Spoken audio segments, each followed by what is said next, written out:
Baik, terima kasih banyak Bapak atas pertanyaannya. Yang pertama, ada mantan preman taubat.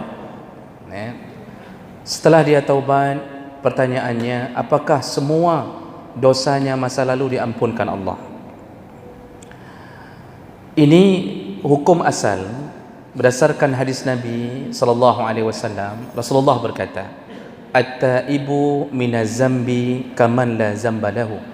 Orang yang sudah taubat dan diterima taubatnya, garis bawahi diterima taubatnya di sisi Allah, kaman la zamba lahu, maka dia statusnya seperti orang tidak pernah melakukan dosa. Kalau diterima taubatnya, seperti orang tidak pernah melakukan dosa. Tapi yang diterima ini dosa, yang diampunkan dosa apa? Dosa yang berhubungan langsung dengan Allah. Dulu tidak solat, lalu dia betul-betul taubat, hari ini solat tidak pernah tinggal, diampunkan.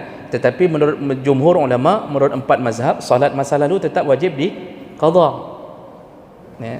Menurut Daud Al-Zahiri, Ibnu Hazm Al-Zahiri, Ibnu Taimiyah, Ibnu Al-Qayyim dan murid-muridnya, itu mereka mengatakan tidak ada qadha. Tapi menurut 4 mazhab, qadha masa lalu walaupun sudah taubat. Tapi dosa yang berhubungan dengan manusia itu tidak akan ditaubatkan Allah, tidak akan diterima oleh Allah taubat itu kecuali manusia itu telah memaafkannya. Maka lebih berat urusan dengan manusia daripada urusan dengan Allah. Jadi bukan begitu taubat, hutang enggak bayar lagi. Selama tidak bayar hutang, tetap dosa hutang itu dihitung oleh Allah. Tetap.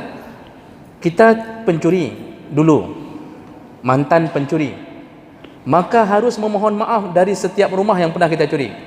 Lalu pencuri itu mengatakan, "Oh makut le rumah anak curi le. Saya tidak tahu lagi mana rumah yang sudah saya curi." Kalau tidak tahu lagi, cari dulu, usaha dulu cari, kembalikan. Kalau kembalikannya takut ketahuan, rupanya kamu pencurinya. Supaya tidak ketahuan, titip melalui orang lain. Tulis dari mantan pencuri. Pencuri hatimu. Itu beda lagi. Jadi Bapak Ibu melakukan Allah dengan manusia wajib selesaikan. Kalau tidak ada maaf di sisi Allah sampai manusia itu memaafkan. Itu yang pertama. Jadi jangan sampai memudah-mudahkan urusan dengan manusia. Pernah kita ngupat orang? Datangi. Ustaz, ilau nak mengupat drone. Datangi. Sekarang ada yang mengupat saya belum datangi saya. Contoh. Dan saya tahu orangnya. Kapan harus datangi itu? Ketika orang itu sudah tahu siapa yang mengupatnya. Wajib datangi minta maaf. Kalau tidak dimaafkan, jangan harap Allah memaafkannya. Tapi kalau dia tidak tahu, maka mohonlah maaf kepada Allah. Mohonlah semoga Allah memelihara orang yang pernah kita upat. Itu yang pertama. Yang kedua, adakah panggilan yang diharamkan?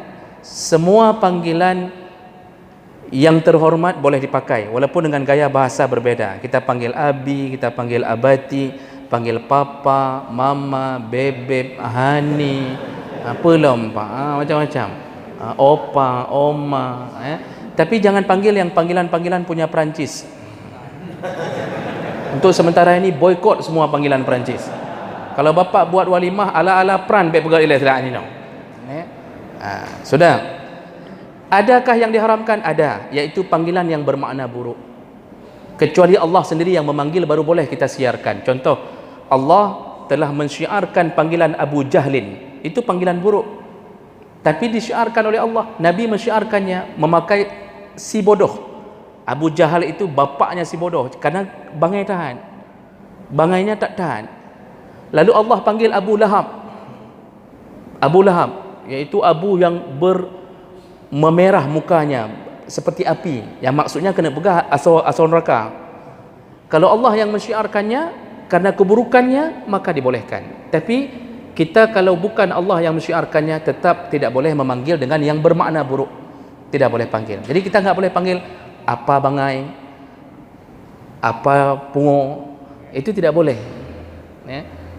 Jadi itu cuma batasan-batasannya. Jadi tidak boleh panggil yang bermakna buruk. Selain daripada itu, silakan. Yang baik-baik dengan berbagai gaya bahasa, baik, tidak mengapa. Haruskah panggil dengan bahasa Arab? Abi, tidak wajib. Panggil ayah, ingin dengan bahasa Aceh, silakan. Yang penting panggilan itu bermakna baik. Pertanyaan terakhir. Ada orang tua tapi tidak solat dari masa mudanya, perlukah kita menghormatinya? Orang seperti ini adalah dispensasi, ini pengecualian. Jadi yang kita bicarakan tadi adalah normal, kejadian normal.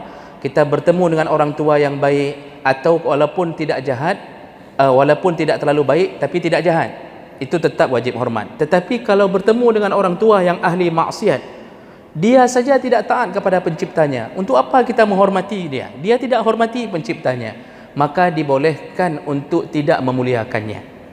Dibolehkan. Nah, jadi kalau ada orang yang tidak salat, dibolehkan untuk tidak menghormati, bukan menghinanya. Artinya tidak melakukan seperti yang disuruh kepada orang tua yang baik-baik. Nah, itu maksudnya. Jadi bukan bermakna ada nawar di masjidnya ada hambur urung Tuhan yang anak temayang.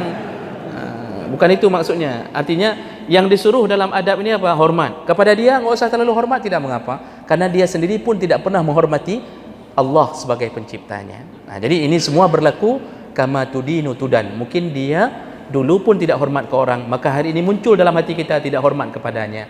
Kama tudinu tudan, kata pepatah Arab tadi. Baik, karena waktu kita telah sampai waktu Isya, kita cukupkan sampai di sini.